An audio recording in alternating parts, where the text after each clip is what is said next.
চলছে, আগে থেকেই চলছে, এখনও চলছে মূলধারা। কিন্তু এর থেকে বিচ্ছিন্ন হয়ে ওই যে সুরা বলছে, সুরা মানে এই সুরা কোনো শীর্ষ কোনো আমির থাকবে না। সুরা পালাক্রমে এক সপ্তাহ বা 2 সপ্তাহ বা 1 মাস করে করে এর যে সিদ্ধান্ত গ্রহণকারী যে ব্যক্তি এর পরিবর্তন হবে। এইটা এইভাবে চলছে আরেকটা পক্ষ, এবং এই পক্ষের সঙ্গে জুড়ে গেছে আরও অনেক পক্ষ। তো এই জন্যই মূল ধারা থেকে বিচ্ছিন্ন হয়ে কিছু পক্ষ তারা অন্যদিকে চলে যাচ্ছে। সমস্যাটা এখান থেকে সৃষ্টি হয়েছে। এখন এর মধ্যে অনেক ধরনের স্বার্থ, আল্লাহ বেদের জানে যে কী স্বার্থ রয়েছে, কিন্তু আমরা তো চাচ্ছি যে মূল ধারা যেভাবে চলে আসছিল সেইভাবেই চলুক। আর যদি যদি না পারা যায় তাহলে দুই পক্ষ যেভাবে চলছে শান্তিপূর্ণ হবে। যেমন আরও বিভিন্ন সংগঠন বিভিন্ন ধর্মীয় কাজ চলছে শান্তিপূর্ণভাবে, কারো হস্তক্ষেপ করবে না, সেভাবে চলুক। প্রত্যেকেরই সাংবিধানিকভাবে নাগরিক স্বাধীনতা আছে ধর্ম পালন করার এ করার। শান্তিপূর্ণ যে আইনশৃঙ্খলা বজায় রেখে করি, তাহলে সেটা হলেও আপাতত চলতে পারে। হয়তো ভবিষ্যতে ইনশাআল্লাহ দুই পক্ষ আবার হয়তো কাছে চলে আসতে পারে, চলে আসছিল।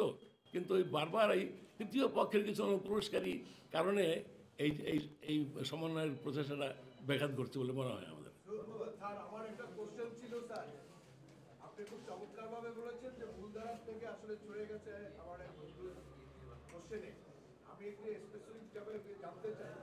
তাবলিগ জামাত শুরু থেকে দেখেছি, এবং স্যার আপনি তো মানে তাবলিগ জামাত সম্বন্ধে আপনি বেশ ভালোই জানেন। বর্তমানে বাংলাদেশ প্রেক্ষাপটে এই তাবলিগ জামাত নিয়ে যেটা হচ্ছে খুব খারাপ রক্ত যারা, এর বিষয়ে বিদেশি কোনো ইন্ধন আছে না আপনি মনে করেন?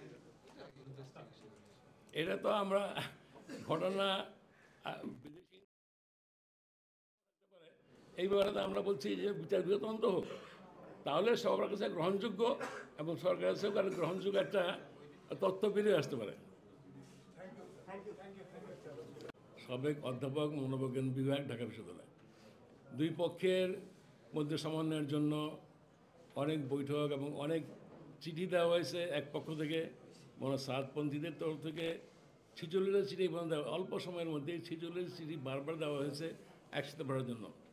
সমস্যা হচ্ছে যে তৃতীয় কোনো পক্ষ এসে এখানে অনুপ্রবেশ করে, এবং তারা আল্লাহ জানে ওদের কোনো স্বার্থ কী আছে। তারাই এখানে একটা ওদের মধ্যে অনেকেই তবলিগে সক্রিয়ভাবে কোনো সময় টময় লাগানো এগুলির মধ্যে অংশগ্রহণ করেনি। তথাপি তারা, এবং এমনি আমরা দেখছি যে জনগণের মধ্যে তারা একটা রাজনৈতিক দলের সাথে সংশ্লিষ্ট, তো ওই কোনো এই ধরনের কোনো স্বার্থ থাকতে পারে, আল্লাহ ভালো জানে। তো এই জন্য এদের উপস্থিতির কারণেই, এবং সংবাদ সম্মেলন যারা ওরা করছে, ওখানে বক্তব্য যারা রাখছে তাদের মধ্যে আপনি দেখবেন যে এরা তবলিগের যারা ওখানে যে সুরা যারা আছে এদের মধ্যে কেউ একজনও নাই। সবাই হচ্ছে অন্য যারা রাজনীতির সঙ্গে জড়িত বা তবলিগের সঙ্গে সেরকম সক্রিয়ভাবে সংশ্লিষ্ট নয়, এরাই তাদের প্রধান বক্তব্য রাখছেন, এবং তারাই এর মধ্যে একটা বলা যেতে পারে যে বাগড়া দিচ্ছে আর কি।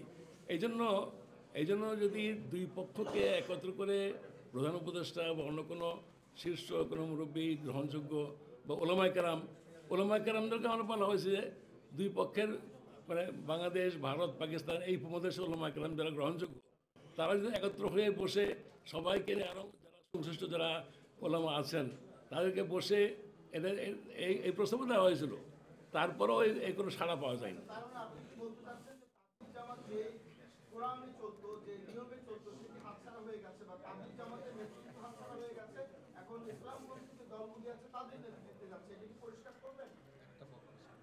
একটা পক্ষ তো মূলধারা যেটা আমরা বলছি, সেই মূলধারা তো মূলধারার সাথেই আছে।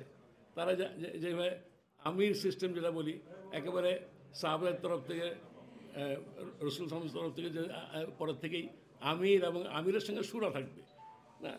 এটা তো দুনিয়ার দিনই সমস্ত রকমের প্রতিষ্ঠানে যে রয়েছে,